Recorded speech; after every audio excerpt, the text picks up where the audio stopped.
अगर आप इसी उत्साह में रहोगे तो फिर बात कैसे रखी जाएगी, आप बताओ। आप अगर थोड़ा सा उत्साह थोड़ी देर के लिए कम करोगे और शांत हो जाओगे तभी बात रखी जाएगी, तभी आप तक हमारी बात आ पाएगी। तो मैं अपने प्यारे भाइयों से, साथियों से आग्रह करूंगा कि वो जहां हैं वहीं बैठ जाएं, क्योंकि अगर वो बैठ जाएंगे तो अपनी बात को रखने में थोड़ा सा आनंद आ जाएगा, और अगर नहीं बैठेंगे तो समझ ही नहीं आएगा। कोई किसी को मत कहो, मैं उनसे खुद आग्रह कर रहा हूं कि वो बैठ जाएं। मैं अपने भाइयों से आग्रह कर रहा हूं कि वो बैठ जाएं।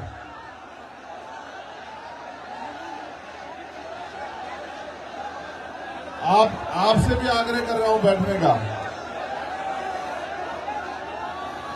इससे ये पता लग जाएगा कि हमारा कौन है और आम नॉर्मल कौन है। जो हमारी एक आवाज में बैठ जाएगा उससे पता लग जाएगा कि वो हम में से एक है। बहुत जल्दी कीजिए, मुश्किल से 20 सेकंड बाकी है आप लोगों के पास। ये इधर जो लोग हैं,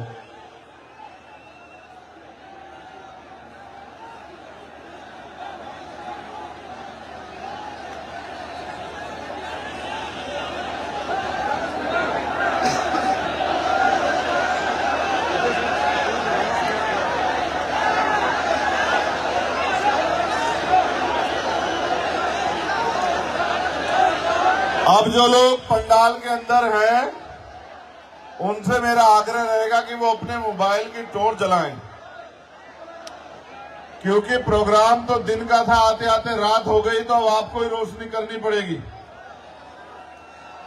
आप जहां भी हैं अपनी मोबाइल की लाइट जला लें, आप जहां तक भी हैं, जो ये पता लग जाए कि हमारे लोग कहां कहां तक हैं। सभी लोग अपने मोबाइल की लाइट जलाएंगे, जिससे कि ये पता लग जाए कि आज जालोर की धरती में हमसे प्यार करने वाले लोग कहां कहां से आए और कहां कहां हैं।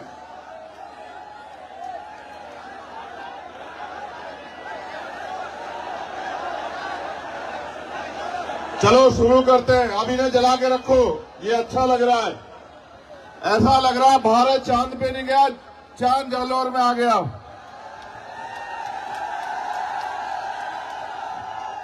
मैंने सभाएं बहुत की हैं पूरे देश में, कश्मीर से लेकर कन्याकुमारी बहुत सभाएं की हैं और कई कई लाख लोगों की सभाएं की हैं। लेकिन आज जो जालोर में प्यार आपने दिया है, ऐसा कहीं नहीं मिला। बहुत बहुत धन्यवाद जालोर। और इतना प्यार मत दो कि ऐसा ना हो मेरा मन कर जाए जालोर में ही रहने का। और अगर कहीं मेरा मन कर गया जालोर में रहने का, तो गैर बराबरी मानने वाले लोगों के लिए अच्छा नहीं होगा।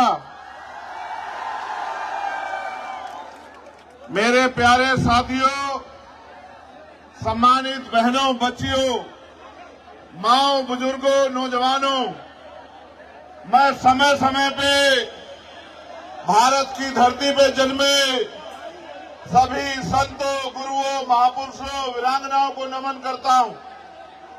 और आज संविधान बचाओ यात्रा जो महामानव तथागत बुद्ध की धरती से शुरू हुई और आज जालोर जो सामंतवाद का गढ़ है, यहां यात्रा पहुंच चुकी है।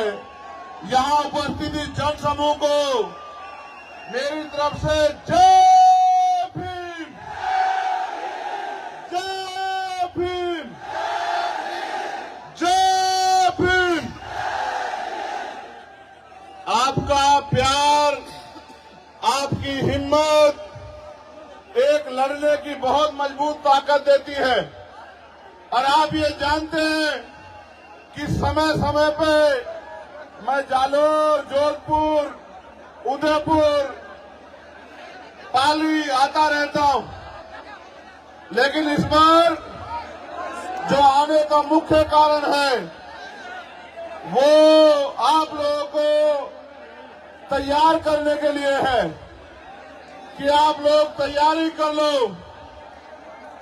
और जिस दिन आप मन बना लोगे, तैयारी कर लोगे, मैं जिम्मेदारी के साथ कहता हूं, आपकी एक तैयारी आपके हर एक घर में चंद्रशेखर आजाद पैदा कर देगी। मेरी बात को याद रखना। भारत 15 अगस्त 1947 को आजाद हुआ,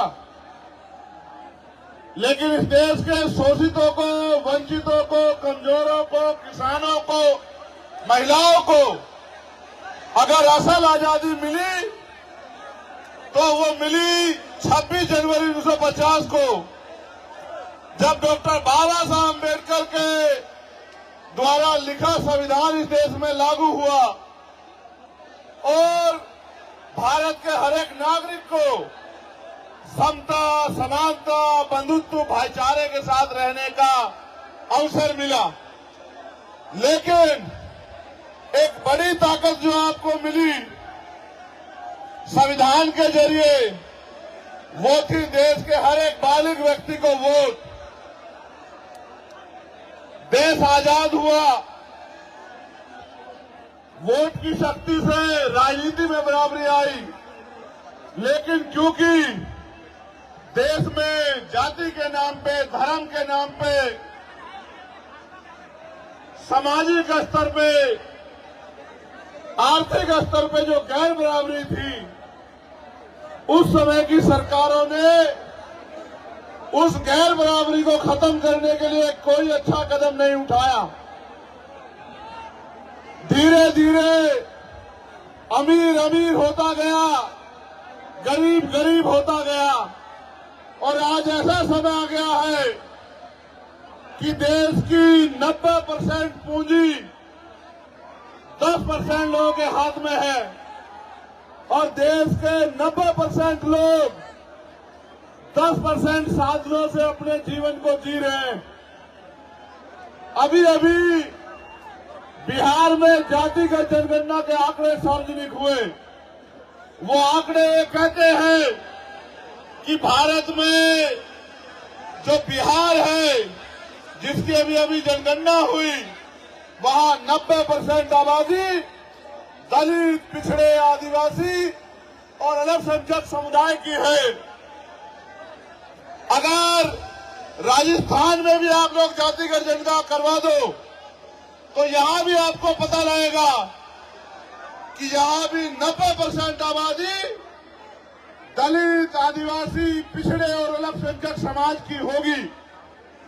अब सवाल यह है कि जिनकी आबादी 90% है, उनके हिस्से में क्या है। और इस सवाल को अगर धरातल पे देखो तो ये महसूस होगा कि न उनको उद्योग है, न उनके पास रोजगार है, न उनके पास पर्याप्त नौकरियां हैं, न उनके पास जमीन है, और न ही उनके पास और किसी तरह का साधन है कि वो स्वाभिमान सम्मान का जीवन जी पाए। ये स्वाभिमान सम्मान का जीवन मांगने से नहीं मिलता है। अगर स्वाभिमान सम्मान का जीवन चाहिए, इसकी कीमत चुकानी पड़ती है। मर तो राजस्थान में हम लोग लंबे समय से रहे। आपको इंदुर मेघवाल याद होगा, आपको जितेंद्र मेघवाल याद होगा, आपको कार्तिक भील याद होगा, आपको ओम प्रकाश रेगर याद होगा, आपको नासिर जुनैद याद होंगे, आपको असगर याद होगा। इतने जुल्म, इतना अन्याय और न्याय मांगने पे लाठियां, झूठे मुकदमे, डर और तमाम तरह से जिस तरह भी से भी पीड़ित को डराया जाए, धमकाया जाए, पंचायत करा के, हल्ला मचा के, मैं लंबे समय से राजस्थान में देख रहा हूं। लेकिन मेरे साथियों, इसके लिए जिम्मेदार वो लोग नहीं है, इसके लिए जिम्मेदार है हम लोग, क्योंकि 90% आबादी होने के बावजूद भी और लोकतंत्र के आने के बावजूद भी राजस्थान में हमारी राजनीतिक हैसियत नहीं है। अगर राजस्थान में हम लोग अपनी राजनीतिक हैसियत बना लें तो ना तो हमें अच्छी पढ़ाई के लिए किसी के आगे हाथ फैलाना पड़ेगा, ना रोजगार के लिए किसी के आगे हाथ फैलाना पड़ेगा, ना अपने बच्चों के लिए बड़े बड़े हॉस्टल बनाने के लिए हाथ फैलाना पड़ेगा, ना हॉस्टल में सुविधा देने के लिए हाथ फैलाना पड़ेगा, ना बहन बेटियों की शादी करने के लिए अपनी जमीन गिरवी रखनी पड़ेगी या उधार लेना पड़ेगा, ना ही बीमार होने पे इलाज के लिए हमें किसी की तरफ बेबस लाचार निगाहों से देखना पड़ेगा। अगर आप अपनी वोट को जिम्मेदारी से ये तय करके कि अब आप गुलामी नहीं सहना चाहते, अब सामंतवाद की जड़ें काट के समता समानता बंधुत्व भाईचारे पर स्थापित राज आप लोग लाना चाहते हो, तो मैं पूरी जिम्मेदारी से बात कहता हूं कि इस धरती पे जो आने वाला समय है वो सुनहरा होगा, सुनहरा मेरा वादा है आप लोगों से। इसलिए मैं आपसे अपील करने के लिए आया हूं, अगर आप चाहते हो कि फिर किसी जितेंद्र के साथ, इंद्र के साथ, कार्तिक भील के साथ, ओम प्रकाश रैगर के साथ अन्याय ना हो, तो आप अपने पैरों पे खड़े होने के लिए तैयार हो जाओ। जिस तरह से आज हजारों की संख्या में, मैं हजार नहीं कहूंगा, यहाँ की ताकत देख के लग रहा है कि लाखों की संख्या में जिस तरह आप यहाँ आए हैं, अगर आप अपनी वोट को संगठित होकर आजाद समाज पार्टी को दो, तो मैं गारंटी से कहता हूं कि किसी सामंतवादी में इतनी हिम्मत नहीं बचेगी कि वो हमारी बहन बेटियों की तरफ आंख उठा के देख ले, वो हमारे बच्चों की तरफ आंख उठा के देख ले। ये कोई मुश्किल काम नहीं है मेरे लोगों, ये बहुत आसान काम है। आसान इसलिए है कि पहले जब राजतंत्र था तो तलवारें चलती थी, भाले चलते थे, हाथी घोड़ों पे युद्ध होता था। आज लोकतंत्र में सिर्फ ईवीएम का बटन दबाना है। अगर आप अपने अंगूठे को तैयार कर दो और अपने साथियों को भी कह दो कि अंगूठा मजबूत कर लो। पहले सामंतवादी ये अंगूठा आपकी जमीन लूटने के लिए लगवाया करते थे, आज ये अंगूठा आपकी तकदीर बदलने के लिए लगेगा। अगर आपने फैसला लिया तो मैं जिम्मेदारी से कहता हूं कि आने वाला कल आपका होगा, आने वाला समय कमजोरों का होगा, किसानों का होगा, महिलाओं का होगा, नौजवानों का होगा। इसलिए मैं आपसे अपील करता हूं, एक समस्या भी मेरे सामने रखी गई है। मुझे बताया गया है कि इस क्षेत्र में पानी की बड़ी कमी है। मैं मीडिया के साथियों से कहूंगा कि मेरी बाकी खबर चलाना है ना चलाना, लेकिन मेरी इस बात को जरूर उठाना, क्योंकि ये जन समस्या है और यहाँ के लोग, हर जाति धर्म के लोग इस समस्या से पीड़ित हैं कि सन 1966 में राजस्थान में गुजरात के समझौते से माही बेसिन पर कडाना बांध निर्माण का समझौता हुआ था, जिसमें शर्त रखी गई थी कि सिरोही, जालोर, बाड़मेर के किसानों को खेती के लिए और पीने के लिए 127 टीएमसी पानी दिया जाएगा।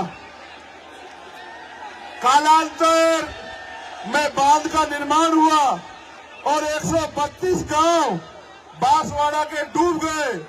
45 किलोमीटर का एरिया राजस्थान का बांध क्षेत्र में चला गया। 2002 में नरेंद्र मोदी ने सुजलाम सुफलाम की कच्ची नहरें 320 किलोमीटर की बना दी और अब पानी नहीं दे रहे, जो हक का पानी मिलता था, जिसका वादा हुआ था 127 टीएमसी पानी का। स्थानीय किसान संगठन ने जब 121 आरटीआई लगाकर उच्च न्यायालय गया तो पता चला 17 जवाई बांध पाली जितना पानी हर वर्ष बरसात में खंभात की खाड़ी के समुद्र में बहकर जा रहा है, लेकिन राजस्थान के पश्चिमी जिले को नहीं दिया जा रहा है। और यहाँ के जो केंद्र के जल शक्ति मंत्री हैं भैरव सिंह शिखावत, वो उसमें रंगा डाल रहे हैं। मैं आपसे वादा करके कहता हूं, अगर आपने इस क्षेत्र से, इन जिलों से आजाद समाज पार्टी को ताकत देने का काम किया, मेरा वचन है आपको कि ये जो पानी की समस्या है इसको हम लोग खत्म करके दिखाएंगे। और जो भी इसके बीच में आएगा, चाहे वो मंत्री जी हो केंद्र के या राजस्थान सरकार के, उनको हम विधानसभा लोकसभा में जाने लायक नहीं छोड़ेंगे। ये बात याद रखना आप लोग। मेरे साथियों, आपका जो गुस्सा मैंने देखा, लेकिन मेरी इस बात पे गौर करो। आपकी सारी समस्याएं एक कागज पे लिख के और लिफाफा पैक करके आप मुझे दे दो और अपनी वोट की ताकत से आजाद समाज पार्टी को ताकतवर बना दो। मैं आपको लिख के देता हूं कि भारत के लोकतंत्र में वो शक्ति है, आपकी सारी समस्याएं अगर 6 महीने में हल न करा दी तो मैं राजनीति से त्याग कर दूंगा। मेरी इस बात पे गौर करो। बाबा साहब अम्बेडकर ने कहा कि राजनीतिक सत्ता वो चाबी है जो आपके सारे ताले खोल सकती है, आपकी सारी समस्याओं का हल कर सकती है। और मान्यवर काशीराम साहब ने कहा, जिसका दल नहीं होता उसके पास बल नहीं होता, और जिसके पास बल नहीं होता उसकी समस्याओं का हल नहीं होता। अगर आप अपनी समस्याओं का हल चाहते हो, सीना तान के इस क्षेत्र में जीना चाहते हो, रोजगार चाहते हो, जमीन चाहते हो, स्वाभिमान सम्मान का जीवन चाहते हो, जुल्म जातीय अत्याचार से मुक्ति चाहते हो, तो दोनों हाथ उठा के ऐसे मेरे साथ संकल्प करो कि इस बार हम आवाज लगा के संकल्प करो कि इस बार हम आजाद समाज पार्टी को अपने क्षेत्र से जिताकर भेजेंगे, ताकत हिम्मत देके भेजेंगे। आप ये जानते हो, नहीं मेरी बात पे अब गौर करो। क्या कभी कोई ऐसा मसला हुआ जब आप पे आंच उठी और चंद्रशेखर आजाद ने आपकी लड़ाई ना लड़ी? और पूरी जिम्मेदारी से बताओ मेरे लोगों, आपको पता है जब मैं जालौर आया 4 बार मुझे यहां से उठा के यहां की सरकार ने दिल्ली भेज दिया, एयरपोर्ट से वापस भेज दिया। 3 बार गाड़ी से लेके गए, 1 बार लेके गए, मैंने उनको वहीं छोड़ा पुलिस के लोगों से, फ्लाइट से बैठा, फिर वापस आ गया। यहां के अधिकारियों ने मुझसे माथा पीट के कहा कि यहां के नेता जिनको ये वोट देते हैं वो उनकी तरफ देखना भी नहीं चाहते, आप किस मिट्टी के बने हो। मैंने उनसे एक बात कही, गौर करना, कि उनका उनसे राजनीति का रिश्ता है, मेरा इन लोगों से खून का रिश्ता है। खून कहीं रहता हो और खून कहीं से भी बहे, खून को खून की आती है। जब तक मैं इस क्षेत्र में, क्योंकि देश तो आजाद लगभग हो गया है, इस क्षेत्र में अभी सामंतवादी सोच के लोग सुधरने का काम नहीं कर रहे। आपकी वोट की शक्ति जहां हमें ताकतवर करेगी वहां उनको कमजोर भी करेगी, और जब वो लोग कमजोर होंगे तभी उनको समझ आएगा कि किसी कमजोर को सताया नहीं करते। पुनः मैं एक बार आपसे कहूंगा, अपने मोबाइल निकालें, जहां तक भी आप हैं अपने मोबाइल निकाल के मुझे एहसास कराएं कि आप मुझे कहां तक सुन रहे हैं।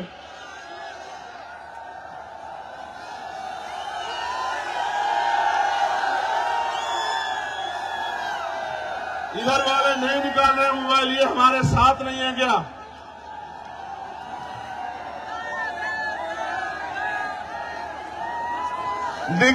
ये बीच में कुछ ऐसा लग रहा है कि बीच में लाइट है नहीं, ऐसा क्या है?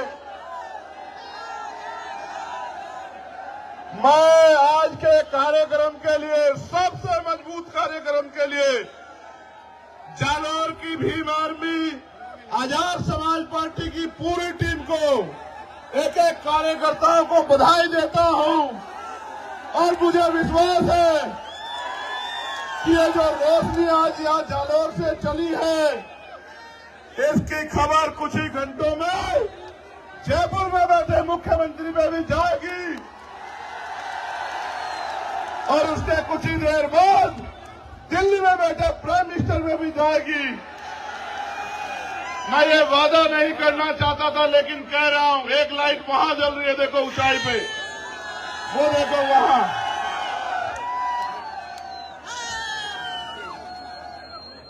मैं आपसे वादा करके कहना चाहता हूं, मैं आपका नेता नहीं हूं, मैं आपका भाई हूं, बेटा हूं, अपना हूं।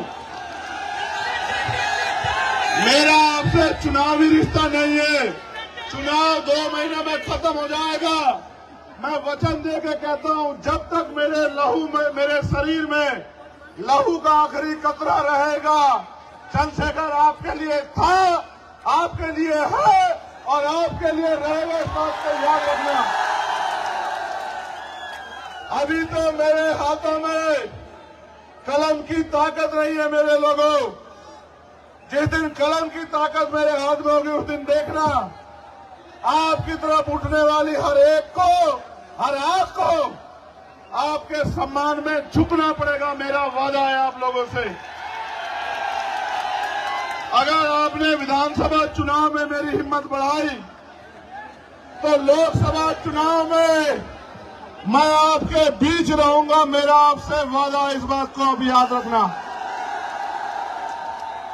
पूरी हिम्मत ताकत से रहूंगा। पुणे, आप सबको बहुत बहुत बधाई। ऐ मेरे गरीबों, कमजोरों, शोषितों, पीड़ितों, एक नया सवेरा आने वाला है। उठो, जागो और अपने भविष्य का फैसला वोट की शक्ति से अपने आप करो। आने वाला कल ऐसी रोशनी आपकी जिंदगी में लेके आएगा, जैसी रोशनी आज आपने मेरे सम्मान में की है। बहुत बहुत धन्यवाद।